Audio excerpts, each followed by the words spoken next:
द्वारिका नगरी का आकाश संध्या की लालिमा से सुनहरा हो उठा था। महल के आंगन में तुलसी का पौधा मंद मंद हवा में लहरा रहा था। चारों ओर से आती शंख ध्वनि और मंदिर की घंटियां उस वातावरण को और भी पवित्र बना रही थी। तुलसी माता के चरणों में एक स्वर्ण दीपक रखा गया था, जिसमें शुद्ध घी से बनी लौ टिमटिमा रही थी। उस दीपक की आभा से आंगन जगमगा उठा। उस समय का दृश्य इतना अलौकिक था कि लगता था जैसे स्वयं माँ लक्ष्मी उस दीपक की ज्योति में विराजमान हो। देवी रुक्मिणी जी स्वयं लक्ष्मी माँ का अवतार मानी जाती हैं।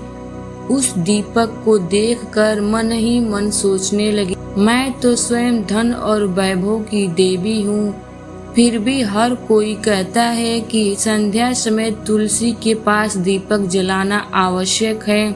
आखिर इस दीपक में ऐसा कौन सा रहस्य छिपा है जिसे पीढ़ी दर पीढ़ी भक्त निभाते चले आ रहे हैं। उनका हृदय और भी जिज्ञासु हो उठा। वे तुरंत श्री कृष्ण के समीप पहुंची और श्री कृष्ण उस समय रत्न जड़ित सिंहासन पर विराजमान थे। मंद मुस्कान से भक्तों की ओर देख रहे थे। रुक्मिणी जी ने हाथ जोड़ते हुए श्री कृष्ण से पूछा, प्रभु, मैं देखती हूँ कि हर संध्या जब सूर्य अस्त होता है तो भक्त तुलसी माता के पास दीपक जलाते हैं। कहते हैं कि इस दीपक से माँ लक्ष्मी प्रसन्न होती हैं, पाप नष्ट होते हैं और घर में सुख समृद्धि आती है।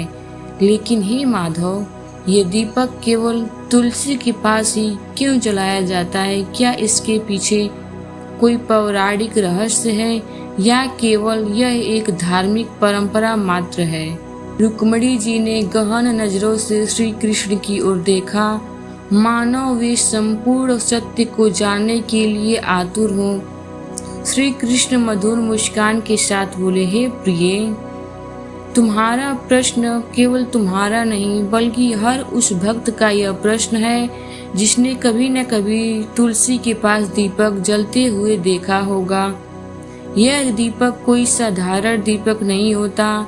यह भक्ति, विज्ञान और आध्यात्मिकता तीनों का संगम है। तुलसी माता केवल एक पौधा नहीं बल्कि मेरी प्रिय अर्धांगिनी वृंदा का स्वरूप है।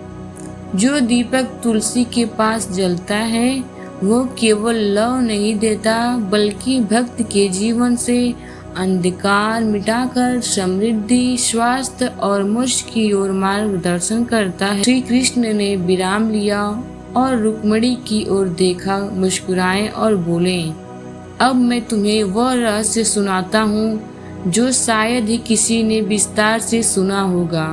वृंदा, जालंधर और शालिग्राम की कथा, जिससे तुलसी और दीपक का यह दिव्य संबंध जुड़ा। अगर आपको यह रहस्य जानना है तो वीडियो को लाइक, शेयर एंड सब्सक्राइब करें। इसका अगला पार्ट देखने के लिए चैनल को लाइक, शेयर एंड सब्सक्राइब जरूर करें और कमेंट में बताएं कि हमें अगला